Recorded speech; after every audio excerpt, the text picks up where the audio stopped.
कि आपने कितनी रातें साथ में गुजारी। बहुत ज्यादा, 100, 200, जी शायद इससे भी ज्यादा। अस्सलाम वालेकुम व्यूअर्स, जहां हमारे मुआशरे में इतनी बुराइयां जन्म ले रही हैं, वहां एक बुराई ये बहुत तेजी से जन्म ले रही है कि एक लड़की का एक लड़के के साथ नाजायज ताल्लुक होता है। फिर वो 1 साल का हो, 2 साल का या 3 साल का, इससे कम हो या ज्यादा वो कोई फर्क नहीं पड़ता। फिर वो इससे कितनी दफा ताल्लुक बनाए, कितनी दफा मिले और फिर क्या कुछ हो, वो सब बात की बात है। लेकिन जब इन दोनों में से किसी एक का दिल भर जाता है और मामलात खराब होने शुरू हो जाते हैं, फिर जब अलैदगी होती है, फिर वो लड़की एक अदद नाम नेहाद सहाफी ढूंढती है जो कि उससे गंदी बातें पूछता है, और फिर एक अदद वकील भी ढूंढ लेती है जो अपनी ठाठ बाट से लोगों को डराता है, मैं ये कर दूंगा, मैं वो कर दूंगा। चलें, इस वीडियो के तवस्सुल से मैं आपको इस वीडियो को खोलकर बतलाने की कोशिश करता हूं कि आखिर इसके पीछे वजह क्या है। आजकल चूंकि एआई का दौर है, ना कोई किसी से महफूज है, ना कोई किसी से महफूज रह सकता है। हाँ, हम कोशिश जरूर कर सकते हैं। हमारे मुआशरे की ये वाली बुराई जो बहुत तेजी से आम हो रही है, लड़की और लड़के का आपस में ताल्लुक होता है, वो कई दिन और कई रातें आपस में गुजार चुके होते हैं, इनमें एक गर्लफ्रेंड बॉयफ्रेंड के रिलेशन के अलावा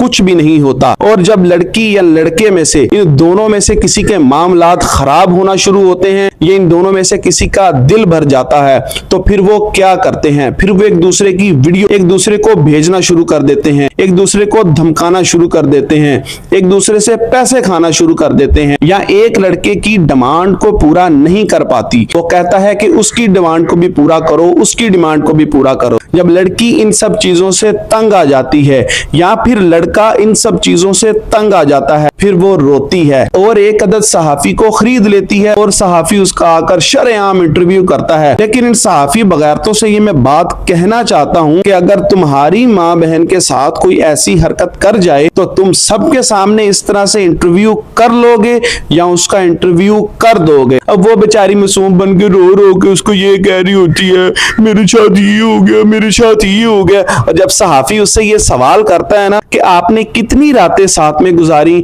बहुत ज्यादा, 100, 200, जी शायद इससे भी ज्यादा। मुझे आप ये बताओ कि जब आपने उसके साथ ताल्लुक बनाया था, 1 दफा नहीं, 2 दफा नहीं, 10 दफा नहीं, 20 दफा नहीं, आपने अपनी रजामंदगी से सब कुछ किया है। और अब जो वकील किया होता है ना, वो वकील साहब भी बहती गंगा में ना अपना हाथ ही धोना चाहते हैं। वो लड़के पर इल्जाम तराशी और उसके ऊपर FIR होगी, जी ऐसा हो गया, जी माफिया मांग लिए, तुम अपनी एप्लीकेशन वापस ले लो, ऐसा कर लो, वैसा कर लो, हम ये कर देंगे, हम वो कर देंगे। असल में अगर इनको सजा देनी है ना तो दीन इस्लाम के मुताबिक दें। ये CCD जो बंदे मारने वाला काम कर रही है ना, मैं कहता हूं ये जो बंदे इस तरह का काम करते हैं ना, उनकी भी गर्दन उतारे, और जो लड़कियां इनके साथ होती हैं इनकी भी गर्दनें उतारे। ना ये इस तरह के काम करें, ना सोशल मीडिया में आके ये इस तरह की बातें करें, और ना ये इस तरह की फाशी को आम करें। इनकी बातें सुनकर लोगों का दिमाग खराब हो रहे हैं। इनको इन सब चीजों का नहीं पता, उनको भी पता लगना शुरू हो गया। जो इन सब चीजों से बचना चाहते हैं, छुपना चाहते हैं, वो भी अब उभर के बाहर आ गए। तो ये सोचते हैं कि बद से तो बदनाम ही अच्छा,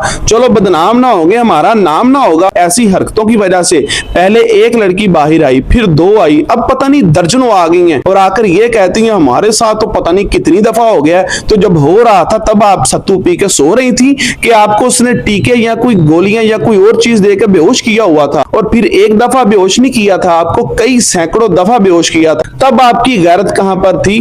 तब आपके माँ बाप मरे नहीं है कि हमारी बेटी कहां गई है? तब आपके माँ बाप को खबर नहीं थी? लो जी, मेरे माँ बाप को पता चल गया, मैंने मरने की इतनी दफा कोशिश की है। तुम तब मरती जब तुम्हारे साथ ये सब कुछ हो रहा था। और ये औरत जात बड़ी खतरनाक है।